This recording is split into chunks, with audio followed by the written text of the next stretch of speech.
సికింద్రాబాద్ బన్సులాల్పేట డివిజన్లో భారతరత్న అంబేద్కర్ 67వ వర్ధంతి సందర్భంగా ఎస్సీ హక్కుల పరిరక్షణ సంఘ ఆధ్వర్యంలో అంబేద్కర్ బాబు జగజీవన్ రామ్ విగ్రహాల వద్ద అంబేద్కర్ విగ్రహానికి పూలమాలలు వేసి నివాళులర్పించారు. ఎస్సీఆర్పీఎస్ రాష్ట్ర అధ్యక్షులు సుదర్శన్ బాబు మాట్లాడుతూ రాజ్యాంగం ద్వారా దేశంలో అన్ని వర్గాల అభ్యున్నతి కృషి చేసిన మహనీయుడు బాబాసాహెబ్ అంబేద్కర్ అన్నారు.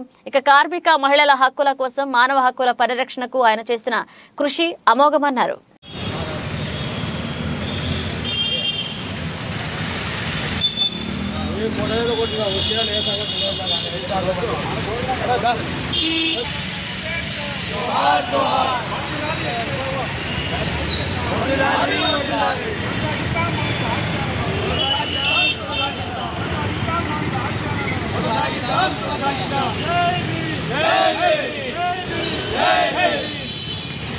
నియోజకవర్గం నాయకులు రాపాగ్ అశోక్ గారు, బన్సులాల్పేట డివిజన్ అధ్యక్షుడు గోవర్ధన్ గారు మరియు నగర ఉపాధ్యక్షుడు కుర్మా మహేందర్ గారి ఆధ్వర్యంలో డాక్టర్ బిఆర్ అంబేద్కర్ గారి 67వ వర్ధంతిని ఇక్కడ బన్సులాల్పేటలో ఉన్నటువంటి జబ్బార్ బిల్డింగ్ వద్ద మరి ఎంతో ఘనంగా నిర్వహించి నివాళులర్పించడం జరుగుతుంది.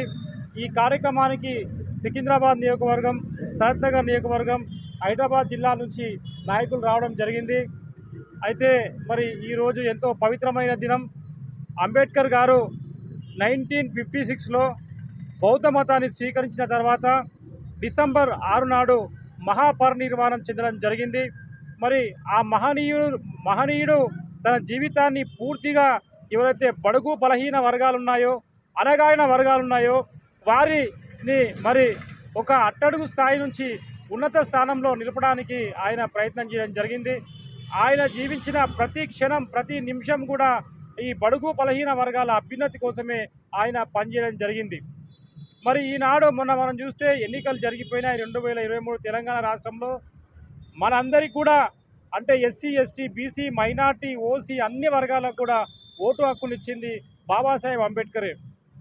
ఎంతోమంది జాతీయ నాయకులు మహాత్మా గాంధీ, నెహ్రూ లాంటి వారు ఆ బడుగు బలహీన వర్గాలకు ఓటు హక్కును వాళ్ళు నిరాకరించారు. కొందరు గ్రాడ్యుయేట్ అయిన వాళ్ళకే ఇవ్వాలని, కొందరు ధనవంతులకు ఇవ్వాలని, కొందరు అగ్రవర్ణాలకు ఇవ్వాలని వారు డిమాండ్ పెట్టగా మరి అంబేద్కర్ మాత్రం ఒక ధనికుడికైనా ఒక పేదవాడికైనా ఒకటే ఓటు. మనం మొన్న చూసాం, ప్రతి ఒక్కరు కూడా ఒక క్యూను పాటించి మరి వెళ్ళి ఓటు వేయడం జరిగింది. ఈ మాదిరిగా భారతదేశంలో ఉన్నటువంటి ఒక కార్మిక చట్టాలను కానీ, మహిళా చట్టాలను కానీ మరి ఏ చట్టమైనా అంబేద్కర్ మరి రూపొందించింది జరగలేదు. ఎన్నో చట్టాలలో ఆయన సవరణ తీసుకురావడం జరిగింది. ఎన్నో లేబర్ లాస్ను, కొత్త చట్టాలను ఆయన తయారు చేయడం జరిగింది. మరి ఈనాడు సమాజంలో మనం ఇంత ప్రశాంతంగా ఉన్నాము, శాంతి భద్రతలు ఉన్నాయి, మనందరం కూడా ఒక ఉన్నత స్థాయికి సమానంగా ఎదగలుగుతున్నాము. అంటరానితనం దూరమైందంటే కేవలం అంబేద్కర్ గారు రాసినటువంటి రాజ్యాంగం వల్లనే అది సాధ్యమైందని కూడా మనం అందరము నమ్మక తప్పది. మరి ఏది ఏమైనప్పటికీ ఈ బలహీన వర్గాలు, అట్టడుగు వర్గాలలో కొన్ని విభేదాలున్న మాట వాస్తవమే.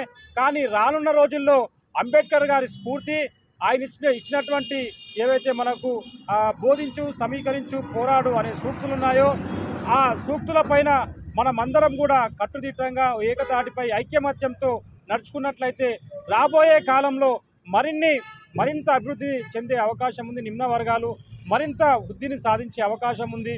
మరి అదే మాదిరిగా విద్యా, రాజకీయ, ఆర్థిక రంగాలలో మరింత ఉన్నత స్థాయికి మరి చేరుకునే అవకాశం ఉంది. మరి డాక్టర్ బిఆర్ అంబేద్కర్ గారు, బాబు జగజీవన్ రామ్ గారు దళిత జాతికి 2 కళ్ళ వంటి వారు. మరి వారికి నివాళులు అర్పించడం, వాళ్ళు చూపెట్టినటువంటి మార్గంలో నిజాయితీగా మరి క్రమశిక్షణతో నడవడమే మనం వాళ్ళకి ఇచ్చే నివాళి. మరి ఈనాడు బాబాసాహెబ్ అంబేద్కర్ గారి 67వ మహాపరినిర్వాణ దినోత్సవం అంటే ఆయన ఒక పరమపదించిన రోజు నాడు మేము షెడ్యూల్ కులాల హక్కుల పరిరక్షణ సంఘం తరఫున ఆయనకు ఘనమైన నివాళులు అర్పిస్తున్నాము. జై భీమ్, జై భీమ్, జై భీమ్.